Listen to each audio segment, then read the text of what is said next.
What's going on, guys? Welcome back to MMA. Today we're doing my UFC 327 fight predictions. Procházka versus Ulberg. It's a Jiri Prochazka fight week.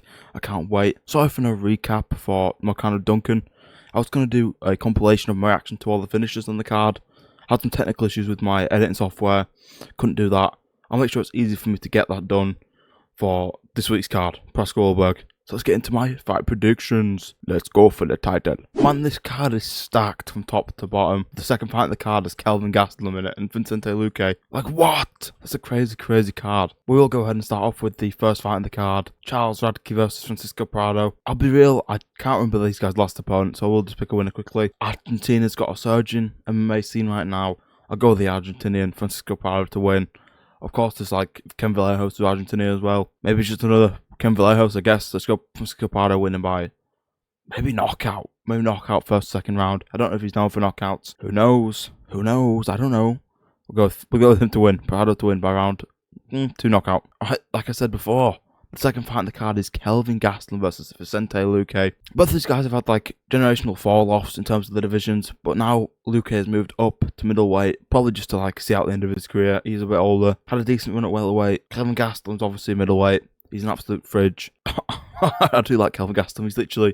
He's literally like right there. I wonder if I can zoom into him, but he's literally right there. I do like Kelvin Gastelum. Won his last fight against, I think maybe Stoltzfus. He broke Joe Pyfer's arm in the Contender Series fight. Ooh, nasty work. But yeah, Kelvin Gastelum's not really fallen off that much. He's got some good wins. He lost to Joe Pyfer, actually.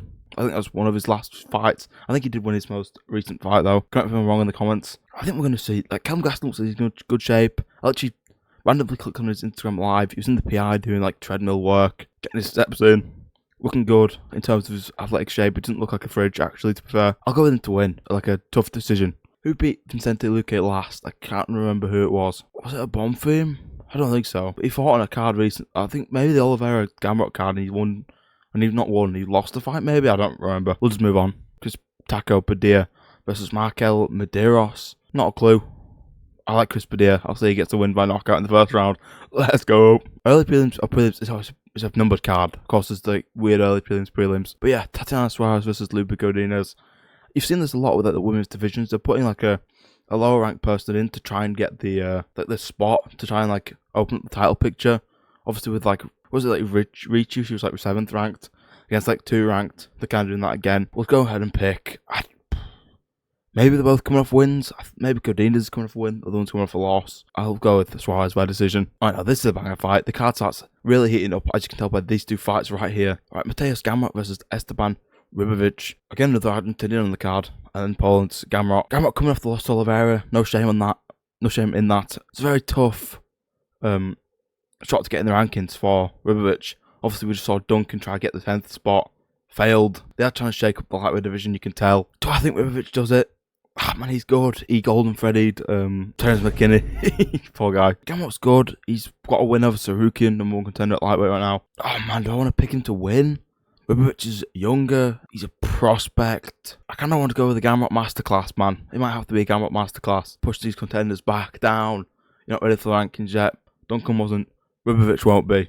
Let's go Gamrot by split decision. Maybe 29-28, 30-27, domination, Masterclass maybe. Yeah, that's cool. We'll go with that. Alright, Kevin Holland versus Randy Brown. Good fight. Randy Brown lost to Gabriel Bonfim in like a main event at the end of last year. Randy Brown looked okay in that fight. Kevin Holland's alright. These guys are both like just outside the rankings. It's a really tough one to pick. I think I'll pick Randy Brown to win though. Maybe by decision. Kevin Holland's been getting rocked and dropped in a lot of his most recent fights. The Daniel Rodriguez fight got absolutely dropped. Kind of put a beating on him. I think Randy Brown's better than Daniel Rodriguez as well. Bit of a voice crack. Fuck! Yeah, I'm going to go with Randy Brown to win this fight by decision. Maybe close, 29-28. Man, these fights back to back are bangers. You now have Patricio Pitbull versus Aaron Pico. Pico coming off his loss to Lerone Murphy. Spinning elbow, nasty finish. Came in like that to try and box. No awareness at all. Got his head taken clean off. Patricio Pitbull's got power. Patricio Pitbull's got power in his hands. Dropped to Danige. That's how he won against him. But I'm kind of smelling a restart for Pico. A nice win to get himself in the rankings. It's Bellator bum versus Bellator bum. What can you really expect? It's going to be just a Bellator fight. I think Pico's better than Pitbull. He's younger than Pitbull. And Pico's still super young, isn't he? He's like Is he in his 30s yet? Maybe he's like 31. Maybe he's still like 28. I think he might still be 28. That's crazy. Man's been a prospect for years, even though he's not even that good. I'll go with Pico. Maybe he's going to get a stoppage. Maybe his boxing is enough to stop someone like Pitbull. He's got nasty combos and good wrestling. Should be able to beat some of these Bellator guys. Unless Pitbull just chins him. Definitely a possibility. I'm going with Aaron Pico by KO in round 2. We'll go with round 2, yeah, screw it. Alright, that was the end of the prelims. Now we're on to the main card. Procházka Ulberg, amazing main event. Of course, we did lose the original co-main event. That's now on 328. Joshua Van vs. Tatsuro Taira. Joshua Van is injured, even though he's literally in the Apex last weekend. It looks like nothing wrong with him. Obviously, you can't see everything. I'm not going to even try and say anything like that. Hopefully, he gets well soon. He'll be ready next month. Literally about a month's time. New co-main events. Mezcana versus Costa. Or is Costa ranked? Have they chucked him in the light heavyweight ranking, so is that his middleweight ranking? He's not the 14th ranked middleweight. Maybe he is. Yeah, Mezcana versus Costa. Cool main event still. Curtis Blade, Josh Hoke. Hope for one fraud watch. Hopefully, Blades can just chin him. Dominic Reyes, Johnny Walker. My guy, Johnny Walker. Shout out. Dominic Reyes, I like him too. Man, battle of the fighters that I like. That kind of chinny. Then you have the Cub Swanson retirement fight against Nate Landwehr. We'll get straight into this fight right now. Cub Swanson is the last WEC fighter still in the UFC. Legend of the game, man. He's all the fighter now, though. I think both these guys are unks. Not gonna lie. Cub Swanson's had some fights with some banger opponents, some big names. I'm pretty sure Dustin Poirier's there. I think Max Holloway's on his resume too. Maybe he's fought Charles Oliveira too. I can't remember actually. Dude's fought some legends anyway. I don't want to say Nate Landwehr's like a layup, easy retirement win, because I don't think he is. Nate the Train Landwehr, I assume that means he's got some power. I can't really remember any of his highlights. 30-14, so decent record. That's like 4 more losses than Dustin Poirier. That's like his total record. He's probably going to be like 31-14 by the end of this, because I'm going to go with Cub Swanson to win. We had a great retirement win for Chiesa. Nico Price has paid off to win that fight. Nico Price got no mic time, but that was rude as fuck. UFC is stupid, bro, sometimes I swear.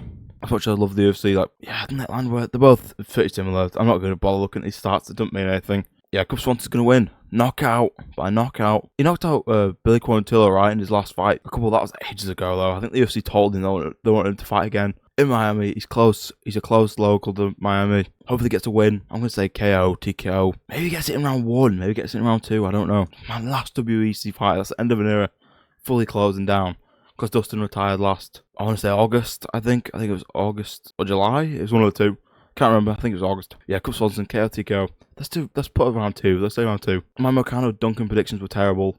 I went like 5 and 8 in total. What am I doing? I'm a bum. Alright, the next fight on the card, Dominic Reyes versus Johnny Walker. I'm going to go ahead and pick Johnny Walker to win. I know he's chinny, and I know Reyes has power. Walker has power too. Look at the difference of build as well. Reyes is like slender, like going downwards. Why am I doing that for? That's kind of gay. But then Johnny Walker's like more like outwards, I guess. I don't know how to describe it. 6'6". I forgot he was that tall. For 6'4". The man who beat John Jones right here was to Carlos Ulberg. It would be Jiri versus Reyes 2. If he won that fight, I think they would have done that fight. Or maybe they were giving like Magomed the shot again, but let's not talk about that. I think Ankalaev's going to go to heavyweight, whatever. 22-9, 1-0 contest, 15-5. Of course, not the best records, but they're both up there in the rankings for like heavyweight. Lost some of the best guys, beaten some of the best guys, both of them too. Like Walker's wins over like Kilimanjaro Jr., Reyes' wins over like Krylov and stuff like that. Krylov's on his bounce back up now. Anyway, Johnny Walker, man, I think he's going to get a KO. Reyes won in Miami last year, didn't he? He knocked out Krylov in Miami last year, I'm pretty sure. But yeah, I'm going to go with Johnny Walker to win. Johnny Walker coming off his win last September, October against Zhang Mingyang or something like that. I can't remember the month exactly, but yeah, I think he's going to win by KO in the first. Maybe the first round, if he starts swinging, he catches him on the chin, puts him out. The Johnny Walker title run continues. Let's go. Hate watch incoming on Josh Hoke. Hope Curtis Blades slams him out. I'm going to pick Curtis Blades to win. It's way too soon to put Josh Hoke into the top 5 like this. What are they doing that for? So rude to Curtis Blades. They gave him Kuniev and then Hoke back to back. What are they trying to do to Curtis Blades, bro? We all like Curtis Blades. Why are you trying to get him slammed out? What are you doing? I think Curtis Blades is going to win by knockout. Slime this guy out. I think he'll be able to anti-wrestle pretty well against Hoke. Hoke's main thing is the wrestling and just like the beat down. You want me to do like Curtis Blades. Curtis Blades has fought the best, he's beat the best, he's lost to the best. Hoke has fought cans. Denzel Freeman is a can who belongs on the prelims or on regional promotions. So yeah, Josh Hoke, no way he's winning this fight. Curtis Blades has the height, he's the reach. Hoke is probably just a fatty, he could probably make that heavyweight, not gonna lie. The weight difference is obviously gonna be there. That's gonna be Curtis Blades' favour in my opinion. To be way too heavy to just get taken down like that and mauled. No way Curtis Blades loses this. I'll delete this YouTube channel if Curtis Blades loses this fight. That's a joke. But yeah, Curtis Blades, winner by knockout, first round. show levels. Disappointingly enough, this is the new co-main event. It's still a good fight. I really wanted Van Tyra on this card, but it gives extra sauce to 328. That card now looks stacked as hell. So we have Azamat Murzakanov versus Paulo Costa. Paulo Costa's looking big in some of his videos, man. I think Paulo Costa's going to look like a proper 205er. He's definitely got the height on Murzakanov. Murzakanov's my height fighting at light heavyweight. I'd be terrified. Imagine having to fight Alex Pereira at 5'10" and he's 6'4". That's scary as shit. Murzakanov coming off that nasty knockout slime out over Rakic. Of course, Rakic kind of buns now. But yeah, it's still a good win regardless. 16-0. The age is actually on Paulo Costa's side. I think they were a year apart, maybe 35. 35 Costa. Murzakanov 36, I believe. The reach is actually on Murzakanov's side. How the fuck does that work? He's 5'10". That's crazy. Why is it so close? And why has he got more legs reach? That's so stupid. All right, we'll wrap this one up. Murzakanov, I think, is gonna sleep Paulo Costa. As much as I like Paulo Costa, he's a bit of a strange guy. I don't like either of these guys. I'm not gonna lie, I'm not really a fan of either of them. I do think Costa's getting slimed out though, so we'll go with Murzakanov by KO TKO. Maybe Costa's a good first round and then just gets caught, put out, slammed out cold by Murzakanov. He's got some crazy power in his hand for some reason. I just can't wait for this fight. It's going to be fun. The main event! Jiri Procházka. Let's go for that title. Let's go for that. Versus Carlos Ulberg. I'm not going to do a New Zealand accent. I'm terrible at that. Fucking awful. It's more of an Australian accent. I don't think Carlos Ulberg's going to really have much for Jiri Procházka. He's taller. That's crazy. Kind of saw it in the first face-off today. I'll put a picture of it up now. I don't think that's going to matter too much. It's literally an inch in height. That's massive, bro. It's massive. But I don't think Carlos Ulberg's ever fought anyone of Jiri Procházka's level. Procházka's been up with the best for years now.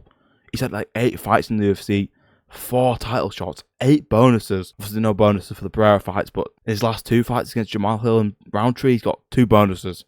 Fight and performance of the night, both times. Generational talent. If he wins the belt, defend it a couple times, go up to heavyweight, become a 2-division champion. This is like one of the first times in a while, I guess, that all the community have been like soloed in on Procházka winning. Apart from like, a couple of people want to be different. Picking Ulberg. Who is Ulberg, bro? Seriously, bro. There's no personality, man. There's nothing to like about him. Like Jiri Procházka, samurai, cool guy, seems humble, seems cool. Bullish is a kid coming on the way like 2 days after the fight. Hopefully becomes the champion. That'd be sick. I, of course, wanted to become the champion. I, of course, do think he'll become the champion pretty easily. I don't think Ulberg is anywhere near, like, a Pereira level. Who's he beaten? Reyes is, like, his best win. He robbed Jan Blachowicz in London, like, last year. Slimed out Reyes. Fine, decent win, but Reyes is not washed, but Reyes is not that good anymore. Of course, he beat John Jones at one point. Robbery. Nasty little robbery, that. Also, voice cracked again. Stupid. Yuri's got all the stats on his side apart from height. He's got the reach and then the leg reach. That's actually kind of crazy. He has both. I think Khalil's better than Ulberg. I think Khalil would spark out Ulberg. Ulberg's a Kennedy and Nzechukwu victim. I think he's beating Jiri Procházka. Who's Jiri Procházka lost to in the UFC? Pereira twice.